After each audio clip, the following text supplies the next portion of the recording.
بسم اللہ الرحمن الرحیم۔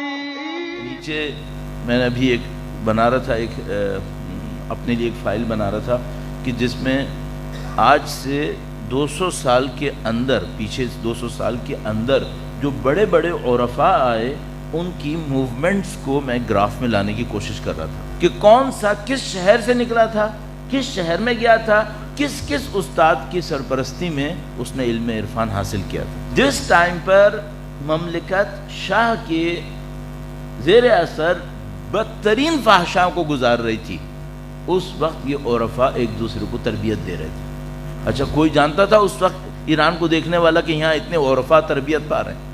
نہیں۔ آیت اللہ بہجت، آیت اللہ محمد حسین طباطبائی، ان کے بھائی محمد حسن طباطبائی، آیت اللہ دستغیب شیرازی، آیت اللہ مرتضیٰ طالقانی، پتہ نہیں کتنے لوگ، سینکڑوں لوگ اس فحشا کے زمانے میں ایرانی شہروں میں ایک دوسرے کی تربیت کر رہے تھے۔ اثر کیا ہوا؟ اثر وہ انقلاب ہوا۔ صحیح، ہم لوگ بہت دھوکے میں آ جاتے ہیں، جلدی دھوکے میں آ جاتے ہیں۔ اچھا یہ جو ایک دوسرے کی تربیت کر رہے تھے، کیا یہ اسی معاشرے میں نہیں رہ رہے تھے؟ وہیں رہ رہے تھے۔ ان کو مادہ پرستی تنگ نہیں کرتی تھی؟ ان کو دیکھ کے لوگ ان کو ذلیل نہیں کرتے تھے؟ نعوذ باللہ کرتے تھے۔ ان میں کون سا جذبہ تھا؟ اس وقت ہمارا ایشو کیا ہے؟ اس وقت یقین مانیے بالکل سادہ سی بات، اس وقت ہمارا ایشو یہ ہے کہ ہمارا جو شخص تھوڑا سا دیندار ہوتا ہے، معاشرہ اس کو طنز کر کر کے، ذلیل کر کر کے دین سے باہر نکال دیتا ہے۔ جو حرام نہیں کھاتا اس کو بیوقوف کہتے ہیں، جو طاقت کا فائدہ نہیں اٹھاتا اس کو احمق کہتے ہیں، اور جو ان دنیا پرستوں کی طرح نمائش نہیں کرتا اس کو بے ڈھنگا انسان کہتے ہیں۔ یہ جو عرفاء تھے انہوں نے کیا کیا تھا؟ ان کو کچھ سمجھ میں آ گیا تھا، جو سمجھ میں آیا اس کے اوپر اتنے مطمئن ہوئے کہ دنیا بھر ان کو ہمارے لفظوں میں خوار کرتی رہی، یہ نہیں ہلے، اور ان کے پاس وہ طاقتیں تھیں کہ اللہ جانتا، ایسی طاقتیں تھیں جو ہمارے ہاں کسی کے پاس اس کی مثلا سمجھ لو روپے میں ایک پیسہ بھی ہو 1% آف 100 تو وہ اچھل کے پورا بازار گرم کر لے گا یہاں پہ کہ میں یہ ہوں، میں وہ ہوں، اور ان کے پاس تھا سب کچھ، وہ ہلے نہیں تھے۔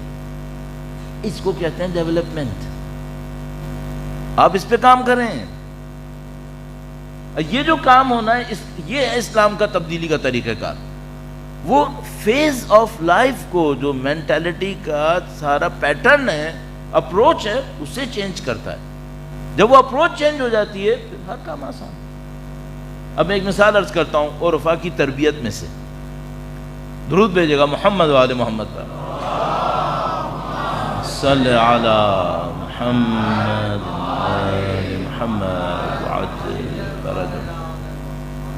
کچھ عرصے سے پہلے ایک کتاب پڑھ رہا تھا۔ اچھا جب انسان کوئی بہت اچھی کتاب پڑھ رہا ہوتا ہے تو اس کے ٹرانس میں آ جاتا ہے، اور جہاں بیٹھو پھر وہی کتاب میں سے کچھ نہ کچھ انسان کی زبان سے نکلتا ہے۔ تو میں بعض اوقات یہ کرتا ہوں کہ کوئی کتاب بہت اچھی ہو تو میں اس کو آخری صفحے پڑھنے میں دیر لگا دیتا ہوں، اس کو چھوڑ دیتا ہوں۔ کیوں؟ تاکہ میں آہستہ آہستہ پڑھوں اور اس کا اثر جلدی میرے اوپر ختم نہ ہو۔ تو ایک کتاب مجھے ملی، اس میں کوئی 300-400 صفحے تھے۔ جب میں نے تقریباً 300-350 صفحے پڑھ لیے، میں نے کہا بس اس کا مطلب یہ ہے کہ اب میں اس کو تھوڑا سا رکھ دیتا ہوں، 1-2 مہینے بعد اٹھاؤں گا۔ یہ کتاب جو ابھی آخری ذکر کر رہا ہوں، یہ آیت اللہ سید علی قاضی طباطبائی، یہ آیت اللہ عظمیٰ مرحوم بہجت علی اللہ مقامہ الشریف، ان کے استاد تھے، اور ان کے جو شاگرد تھے وہ ہیں جو اس وقت نامی گرامی ترین لوگ تھے۔ مثلا علامہ محمد حسین طباطبائی المیزان کے مصنف، آیت اللہ دستغیب شیرازی۔ اب ذرا سوچنا کہ یہ لوگ تبریز نامی ایک چھوٹے سے شہر کے، جو اس زمانے میں برائی میں پھنسا ہوا تھا، وہاں کے نکلے ہوئے لوگ تھے ان میں سے کئی۔ اور آپ جو میں یہاں بیٹھے ہیں پاکستان میں، دنیا بھر میں جو اہل بیت کے چاہنے والے بیٹھے ہیں، ان سب کے اوپر ان کی کسی نہ کسی کتاب کا کوئی نہ کوئی اثر ہوا ہے۔ مثلا جو بھی یہاں پہ بیٹھا ہوا ہے، میرے خیال میں 70-80% نے کم سے کم آیت اللہ دستغیب شیرازی کا نام سنا ہوا ہے، آیت اللہ بہجت کا نام یقیناً سنا ہوا ہے۔ کیا طاقت ہے یہ! نہ ان لوگوں نے اپنی ویب سائٹس کھولی، نہ ان لوگوں نے اپنی کوئی اسٹیجز بنائے، کچھ نہیں کیا، یہ سب خدا نے خود ان کے لیے کیا ہے۔ کیا تھا ان لوگوں کے؟ تو آیت اللہ قاضی طباطبائی، سید علی قاضی طباطبائی، وہ بھی ان کے رشتہ دار بھی تھے علامہ محمد حسین طباطبائی کے، تو وہ تربیت کرتے تھے، اور خود انتہائی غریب انسان تھے، انتہائی غریب انسان، اتنا غریب، میں قسم کھانے کو تیار ہوں اگر ہمارے معاشرے میں کوئی اتنا غریب ہوگا نا، آپ تو مجھے یہاں بیٹھنے کی اجازت دے رہے ہیں، اگر وہ آتے تو نہیں دیتے ہم لوگ، میں بتا رہا ہوں اتنی غربت میں تھے۔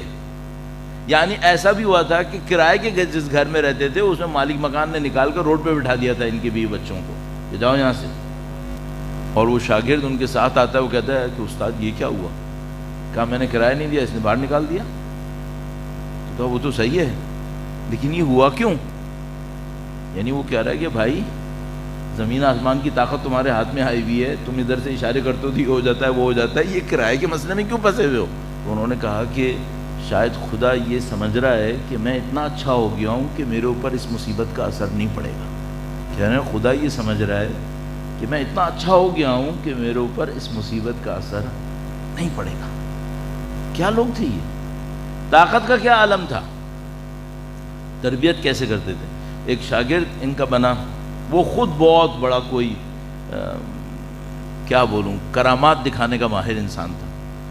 تو وہ ایک جگہ پہ چل رہے تھے، وہ ان کے ساتھ ساتھ چلنا شروع ہوا۔ اس نے کہا میں نے آپ کا نام سنا ہے اور میں نے اتنی عرصی اتنی عمر گزار دی ہے اور میں چاہتا ہوں آپ میری تربیت کریں، اور خود بہت بڑا ایک کرامات کے حساب سے، طاقت کے حساب سے۔ تو انہوں نے کہا کہ ہاں میں تربیت تو کرتا ہوں۔ اب وہ بالکل فری اسٹائل میں کام کرنے والا ہے، لنگڑا کے چلتے تھے، ایک اسٹک ان کے ہاتھ میں ہوتی تھی، کوئی ان کا حال حلیہ دیکھے گا نا تو میں بتا رہا ہوں تو سلام بھی شاید نہیں کرے گا، اتنی عجیب حالت میں رہے وہ زندگی بھر۔ تو وہ اور اسی عالم میں سب کچھ جاننے والے، پہچاننے والے۔ تو وہ ساتھ ساتھ چل رہے ہیں، اس کے ساتھ ہی ایک نہر سی چل رہی تھی جو نجف سے کربلا کے راستے میں، جو مشہور راستہ ہے، اس کے علاوہ ایک اور راستہ ہے، اس میں ایک نہر بھی چل رہی ہوتی ہے۔ تو وہ جو نیا طالب علم بننا چاہتا تھا ان کا شاگرد، وہ بھی ایجڈ آدمی، تو اس نے کہا کہ آپ میری تربیت کریں۔ اب یہ جانتے ہیں یہ آدمی کون ہے کہ بھئی یہ کیا ہے، کس طریقے سے ہے؟ کہنے ہاں میں تربیت تو کرتا ہوں لیکن یہ ہے کہ پہلے بتاؤ کماتے کہاں سے ہو؟ تو اس نے کہا کہ اس کا کیا ذکر ہے؟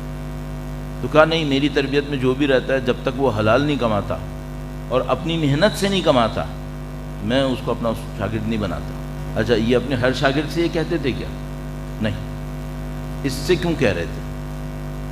اس نے خود بعد میں بتایا، کہنے لگا اصل میں انہوں نے مجھے اس لیے کہا تھا کہ بہت عرصے سے میرے اندر ایک کرامت آ گئی تھی، جو میں سوچتا تھا وہ مجھے مل جاتا تھا۔ کہنے لگا میرے اندر یہ تھا، تو میں کام کاج کچھ نہیں کرتا تھا، میں سوچتا تھا آج دوپہر مجھے مچھلی کھانی ہے، وہ مچھلی نے آنا ہے۔ میں اگر سوچ لوں نا رات کو مجھے سونا چاہیے تو سونا آئے گا۔ تو کہنے لگا میں نے دیکھا مجھے کمانے کی ضرورت ہی نہیں، جب خود ہی خدا بھیج رہا ہے، اور میں کوئی حرام نہیں کروں گا، صرف سوچوں گا کہ یہ چاہیے، مل جائے گا۔ تو بلا جو میں کمانے کی کیا ضرورت ہے، اپنا وقت عبادتوں پہ لگاتا تھا میں۔ تو انہوں نے پہلا سوال اس سے یہ کیا کماتے کہاں سے ہو؟ تو اس نے اب ٹالنے کی کوشش کی، اس کو پتا تھا کہ ان کو بھی سمجھ میں آ گیا کہ میں کیا کر رہا ہوں۔ تو کہنے کہ جب تک حلال نہیں کماتا نا کوئی، میں اس کو ساتھ نہیں رکھتا اپنے، جاؤ کچھ اور کرو۔ اس نے کہا کہ نہیں میں آپ کے ساتھ چلنا چاہتا ہوں۔ تو کہنے کہ بتاؤ کہاں سے کماتے ہو؟ اور وہ کیا کرتا، اس نے یوں ہی اپنے استاد کو دیکھا، ایک مچھلی کود کر دونوں کے سامنے گر گئی، کہا ایسے کماتا ہوں،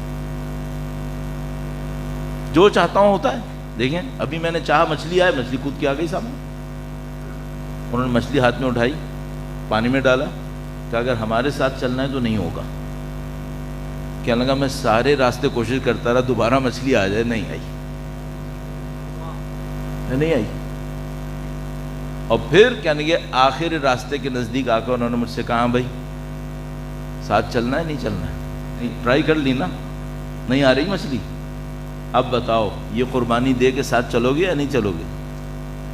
تو اس نے کہا میں نے اپنے دل میں سوچا کہ میں تو ساری زندگی کرتا آ رہا ہوں، اس کا مطلب ہے اگر میں ابھی ان کے ساتھ نہیں چلا تو میں ساری زندگی یہیں پہ رکا رہوں گا اور مجھے اس کو قربان کرنا پڑے گا۔ یہ ڈیولپمنٹ ہے،